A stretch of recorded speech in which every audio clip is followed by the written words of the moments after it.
TJN, the Jesus Network, it is time to change the planet. And how you doing? I'm Dave Adams, and we are here. It is Monday at 5 o'clock, and that means we're at Rainbow West Christian Bookstore in Albany, Oregon. And thank you to Connie, and thank you for the staff and management ownership of Rainbow West that allow us to come here every Monday at 5 o'clock and talk to a different person about what God is doing in their lives.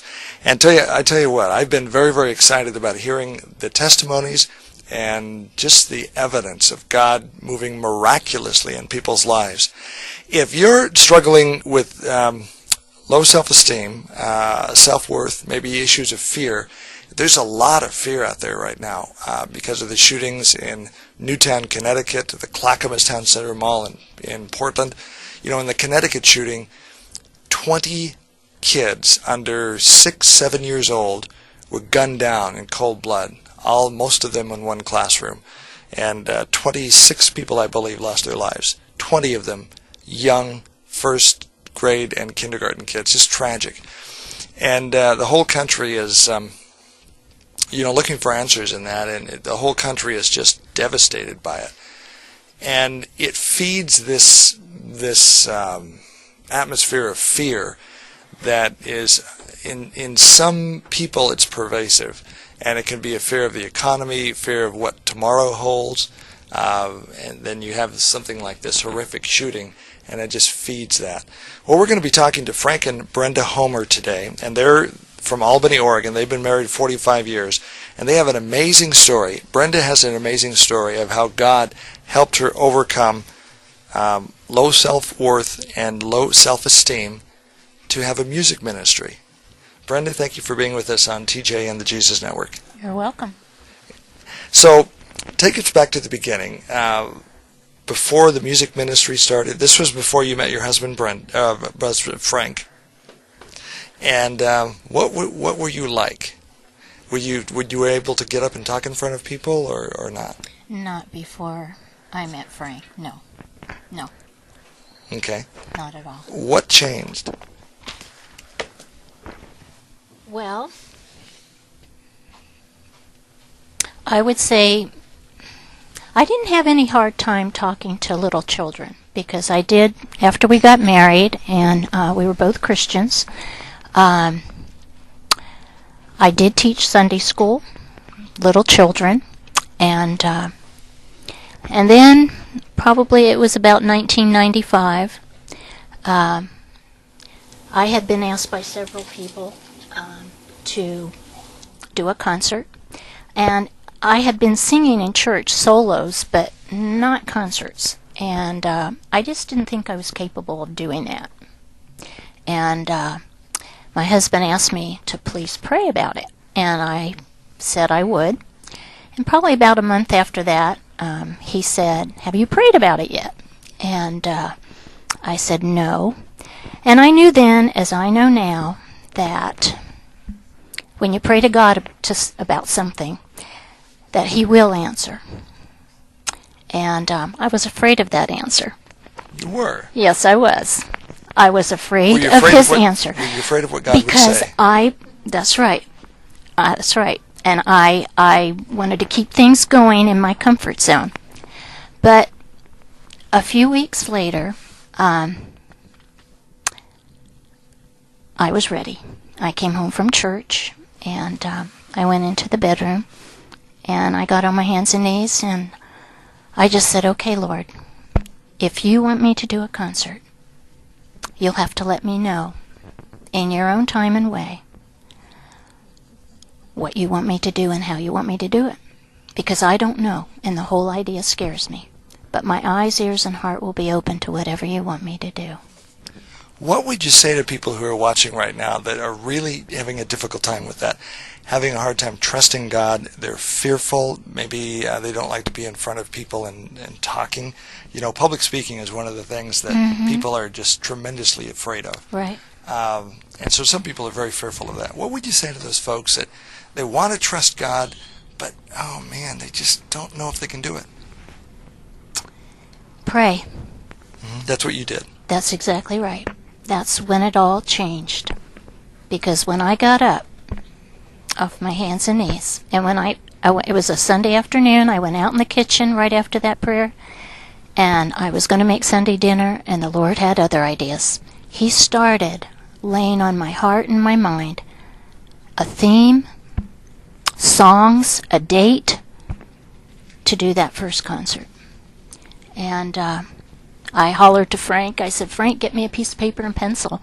I need to write down all these things. And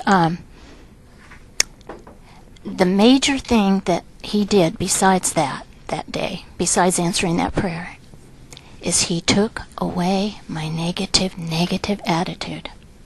He changed my attitude. And he filled my heart with joy and excitement instead of fear. Did that happen all at once? Right then. You could just feel it change. change. Yes. About that concert, yes. Now, God touches people differently, and, He touches all of us differently. But right. If you could share your experience, it might help people, give them the testimony that God did this in your life. What did you feel?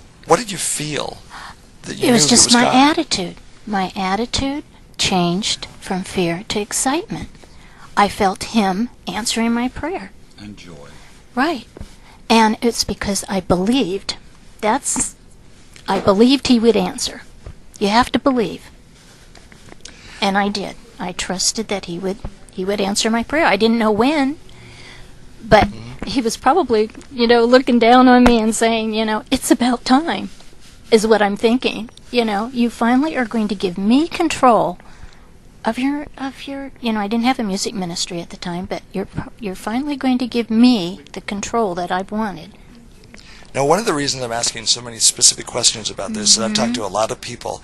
They're Right. angry with God because they want answers, and they want to get rid of fear, and they want to see miraculous things happen in their lives. And they just don't feel like God is listening, and they don't know how to hear God's voice. And so that's why we're talking a little bit more specifically about how God talked to you. Okay. I've seen Him work even more as the music ministry, because that's 15 years. Sure. Okay? Because of that day, and Him answering in the way He did, and touching my heart. And then it went on because my trust in Him continued. Okay? There's not one aspect of this music ministry that I do not go to Him in prayer. And that includes every concert that I do. I put all my music out in front of me, and my Kleenex box, and this may sound strange, but I have learned that my Kleenex box has to be right next to me, because every time, and this is for every concert, so if there's 2 concerts consecutive, and they're different from one Sunday to the next, because I pray over that church or wherever I'm singing, and God gives me the songs that He wants for that concert, because I don't know the people and their needs. And it's amazing. I do not come to the Lord with any preconceived ideas about what I want to sing. Okay. I want to sing what He wants me to sing. This is all about Him, not about me. So let's talk about that a little bit more. And also, you said, let's back up to a little bit to the kitchen sink, where that one day when you just felt this peace come over you, and that you felt more settled. Yes. But you said God was downloading songs and He titles. was giving me songs. He was giving me songs to sing for that first concert. He gave me a date, the month that He wanted me to sing. So what was happening? You were these thoughts were thoughts were appearing in your head. And it wasn't me. Okay. Because I didn't want to do it. All right. But then He changed me. I cannot explain it, but it wasn't until I said that prayer, that I felt His presence and His answer. And I can't explain it other than I trusted, I believed, I had faith that He would do that. I want to talk a little bit more about that. Sorry for dwelling on this, but there's a lot of people that really have a difficult time with this. When I feel God is talking to me, it's almost like we're talking here, but it's not an audible voice. Exactly. But it's thoughts that are coming into my head that, like you were talking to me, that I didn't think of myself. And it's rather interesting, but it is definitely from God, because sometimes the answer isn't what you expect, and sometimes it's not something you would think of. Right. So, Right. is that what you experienced? Yes, exactly. Because I've prayed to God for other things, and His answer is no. Yeah. Okay? Mm-hmm. Yes. So And that's that's another whole subject, so I didn't know whether you'd want to know about that. But yes.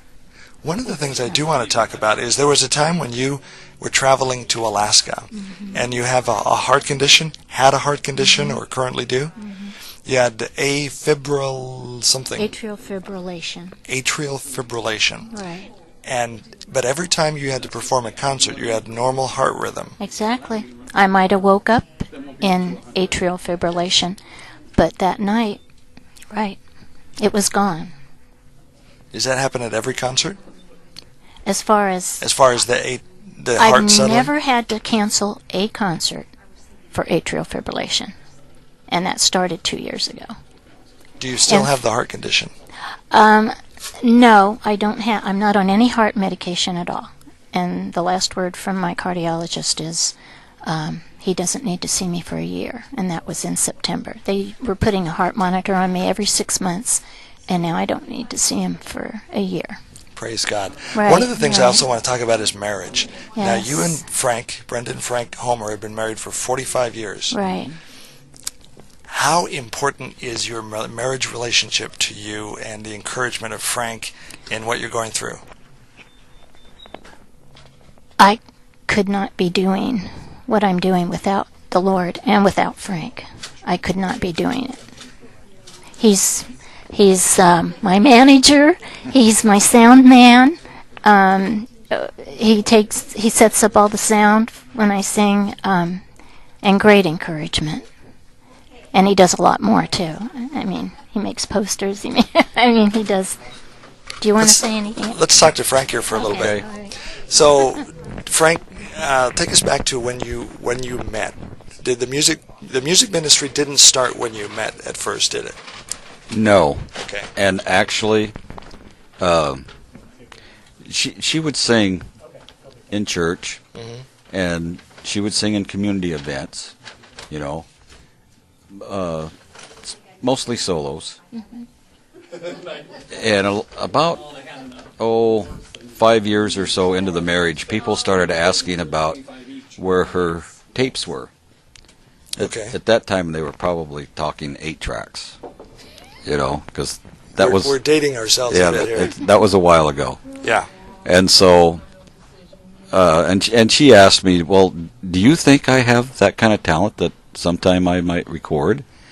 And I said, they're just being kind.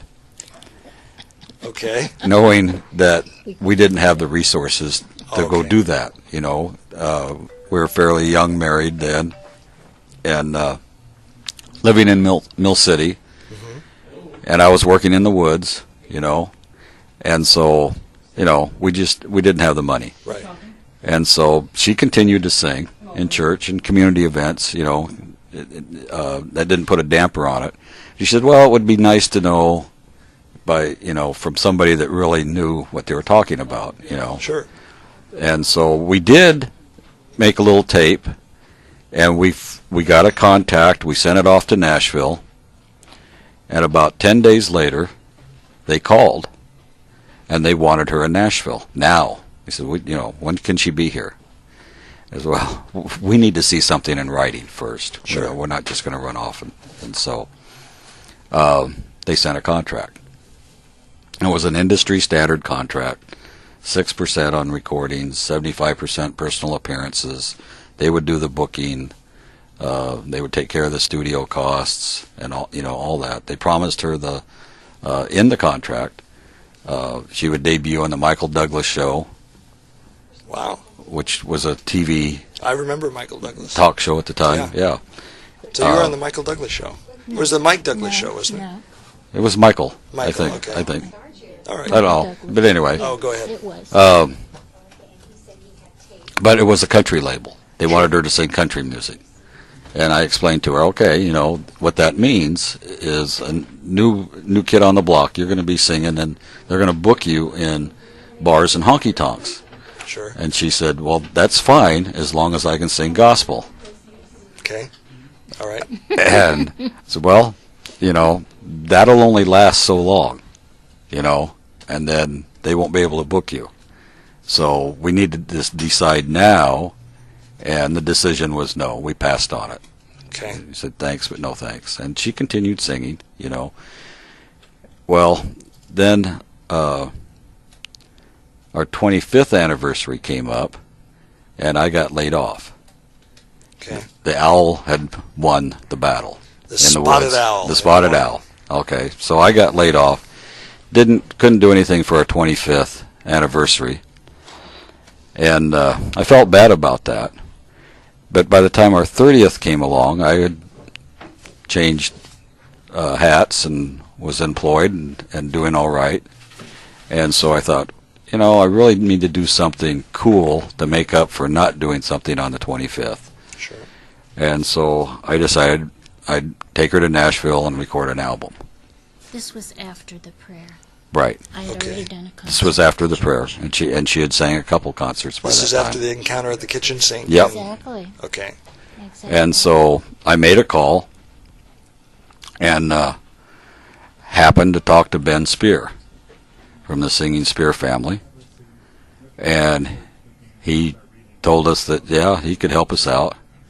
And so we went to Nashville and recorded that first album. And then we've done that 7 more times. Done 8 albums so far. Done 8 albums so far. God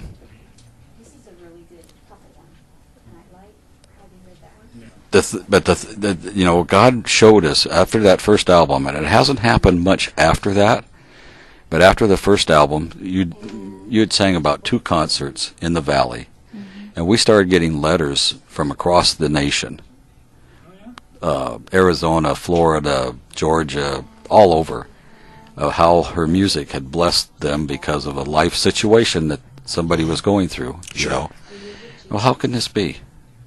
She's not getting airtime, Not at that time. and there was no, she'd only sang 2 concerts in the Valley, and we're getting all these letters from across the states. Well, people were buying her product and then sending them to family or friends that they knew who were struggling with a life situation and needed to hear this gospel message. Wow. And then what was amazing is then we were reaping the blessing from that, because they would write us and tell us their story. And I know that what God was doing was showing us that this is what he wanted us to do and why. And so that's why we're here. That's why she's still on the road and singing, is because he's made it pretty clear. How much do you travel? About 40 concerts a year. And where do you travel? Everywhere. Everywhere in the United States? Yes. Okay. Yeah. So how do you see your role in this? You're the encourager.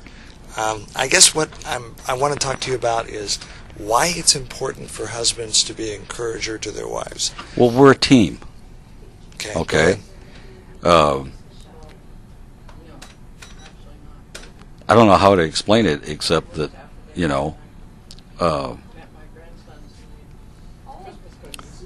we're a man and a wife. Mm-hmm. We're a team.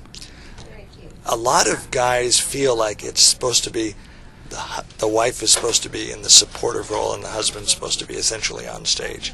But I think sometimes we as husbands need to support our wives, and God's given them a unique gifting and a talent, and sometimes it's our job to be in a supportive role, such as you are, and I commend you for that. And I just want to share that. I just feel led to say that. I wasn't expecting to ask you that question, but the thing that is really important, you've been married for 45 years, but the thing that I really love about what you've said is you're a team.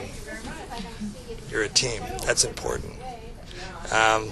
There's so many marriages that are failing right now. The divorce rate in the church is, in some instances, higher than outside the church. But marriage is important. And do you want to say something about that? I just want to stress, though, that 2 things. Sure. He does sing, Oh, he does. Okay. He has been led, and the neat thing is, if I had just come up to him and asked him to sing a song with me, he might have said no. But the Lord touched his heart with 3 songs now in 15 years. Okay. And he's come to me with the songs. Do you guys do a duet? Yeah.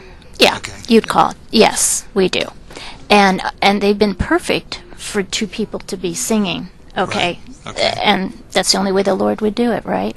And the other thing is, Frank truly is the head of our home, though. Okay.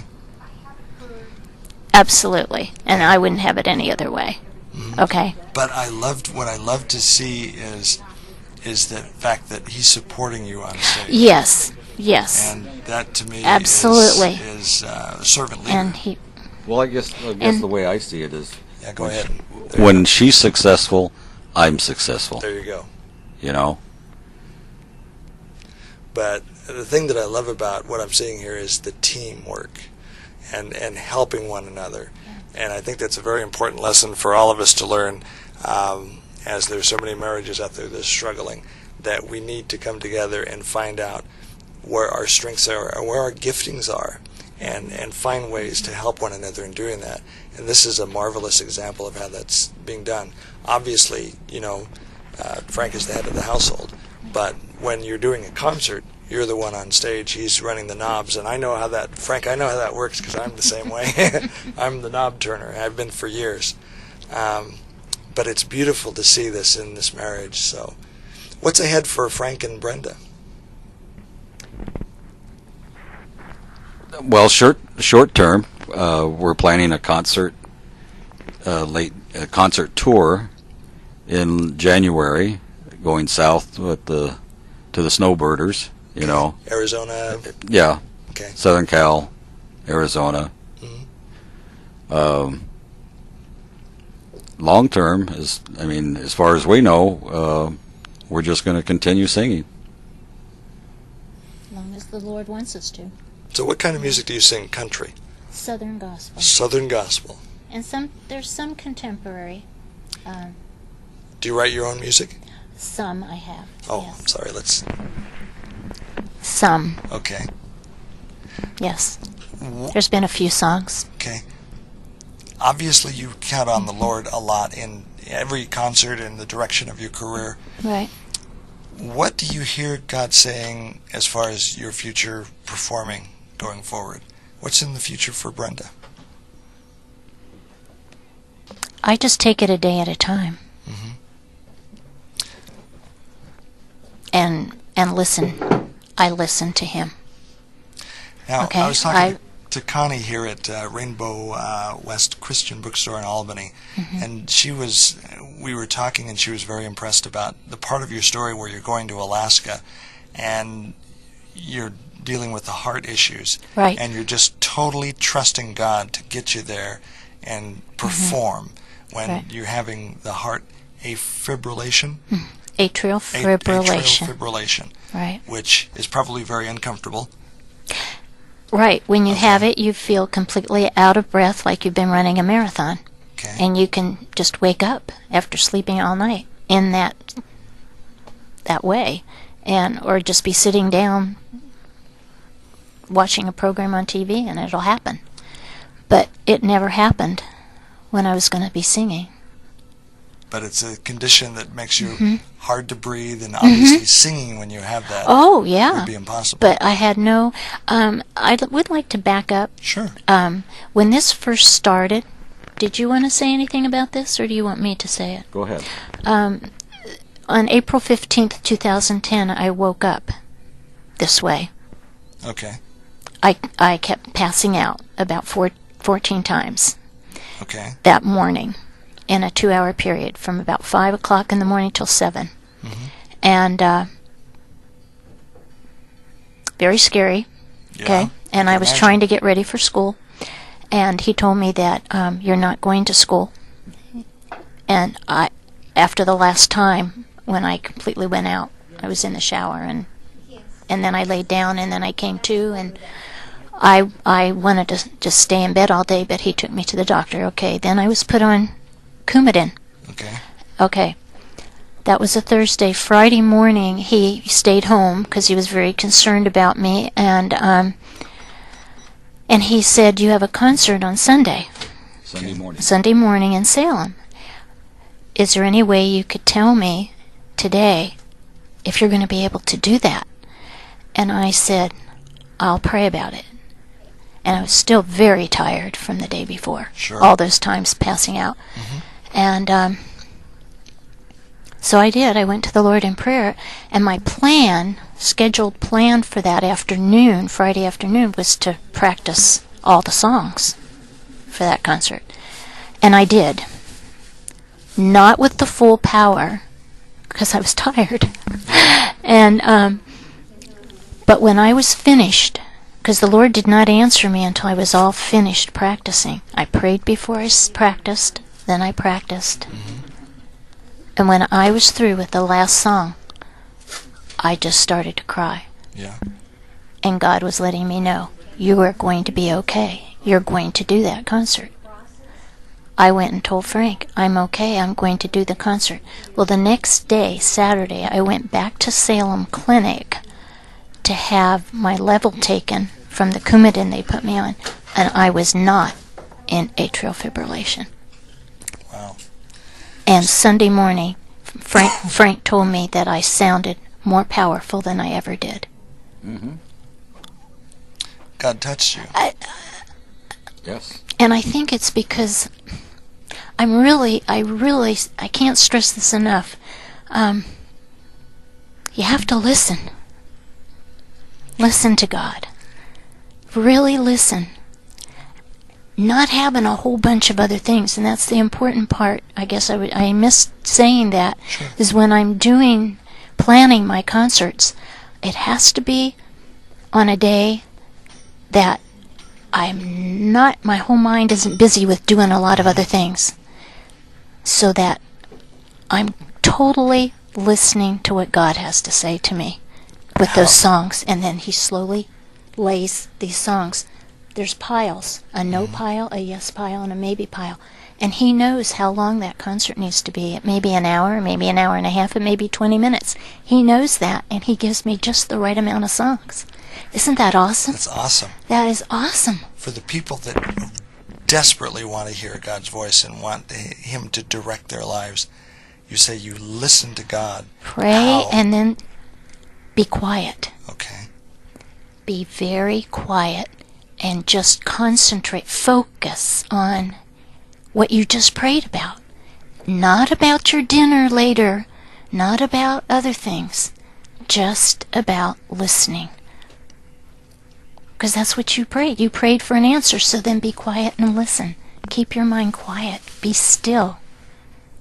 I think that's the biggest mistake that a lot of us make in praying is we talk too much and we don't be quiet.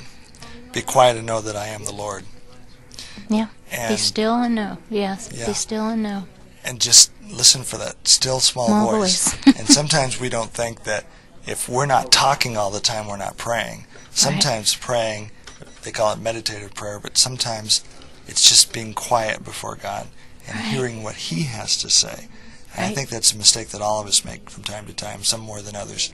But it's really important to just be quiet and listen, isn't it? And well, you we know, live in a fast food society. Yes. Yeah. And that doesn't work. Yeah. But you know, if I hadn't prayed that first prayer, Right. I think about this often. Sure. If I hadn't gone in the bedroom and prayed that day, Right. I would have missed out on this wonderful relationship Right. and finding out how much the Lord can do if people will only allow him and surrender everything to him. Yeah. That's amazing. It's radically It's changed. hard. Yes. It's not easy. I was past 45 years old before I Right. did that. I mean, I had received him into my heart Right. at 16. But there was a lot of growth after that as I slowly let But the this Lord is- lead me by baby steps. This has radically changed your life, hasn't it? Oh my, no words really can describe Yeah. People that know me, that knew me back Yeah. when I, was singing solos and before Sure. the music ministry, and my head was completely down. I wasn't making any eye contact or anything, and I didn't want to speak. I didn't. See, But that's as soon as I allowed the Lord to help me and believe He would help me, right. and I still have a ways to go. Sure. I do. And He's just this last album that I did in 2011. He took me way, way out of my comfort zone. Yeah. I thought of myself as an alto. But see, this is amazing because the Bible says that God uses the weak and foolish things of the world to confound the wise and the proud. Yeah. And He uses, like David, to slay the giant, the little shepherd boy that brings cheese and crackers to his brother in the battlefield. The whole army of Israel is quaking in fear, and it's a little shepherd boy that slays the giant. And a lot of people say that, God's showing off. I don't think God's showing off. He's just demonstrating His power. Mm-hmm. And people look, like it. You just mentioned something that's amazing, is people look at you and knew you before and see you now and are amazed. That is God working in your life. It's not God showing off, but it is God demonstrating His power so that you know that it's God. Right. Yeah. Well, bless you. Thank you for being with us on the program. And if people want to listen to your music, do you have a website, or how do they get your music? Yes, it's www.brendahomar.com. How do you spell Homar? Homar. A-R, okay. One more time. www.brendahomar.com. And if they want to book Brenda at a church or event? Contact information is on the website. Mm-hmm. And we go anywhere we're asked. Okay. At our own expense. If there's somebody watching this that is just overcome by fear and issues of self-worth, or right now what we're hearing a lot about is people that are afraid of the future, economy, shootings, whatever. There's just so many things that people are afraid of. You've been in a situation where you didn't want to look at people and didn't know if you could get to a concert or whatever, but God has really helped you. What would you tell those people to encourage them to trust in God? Just trust. Just trust in Him. And He's there for you. And let Him know that you trust Him. Okay. Frank, anything you want to say in parting thoughts at the end of the show here? Just that we do serve a faithful God. Mm-hmm. He loves us. He sent His Son to die for us so that we can spend eternity with Him. Certainly, having done all of that, He's going to help us over our fears if we are faithful and let Him have that. Give Him the burden. And that means you have to give it to Him with the anticipation that knowing that, and really this is what He wants us to do. He wants us to know when we pray that He is going to answer us. Praise God. It's been a delight talking to you today. And one more time, the website, in case people didn't jot it down. www.brendahomar.com. Okay. Brenda and Frank, God bless you. Thank you for sharing your testimony with us. Thank you. Thank you. For having us. If you have a testimony that you would like to share with us here on the Jesus Network, we would love to hear your story, because what God has done is put on our heart and given us the equipment to go around and find out what God is doing and report it. Is essentially what we do here at TJN. Our website is thejesusnetwork.net. By the way, we do want to mention that we are going to be on Christmas Eve. This is archived on the internet, so I need to tell the year. The Christmas Eve 2012. we are going to be giving away a trip to Disneyland, $2,700 trip to Disneyland. You can still buy tickets. You can buy tickets here at Rainbow West Christian Bookstore, 6 p.m. Christmas Eve, 2012, 6 p.m. Pacific Time. We are going to be drawing for that live here on TJN. If you've bought a ticket in Oregon, this is an Oregon raffle, so you have to buy the raffle tickets here in the state of Oregon.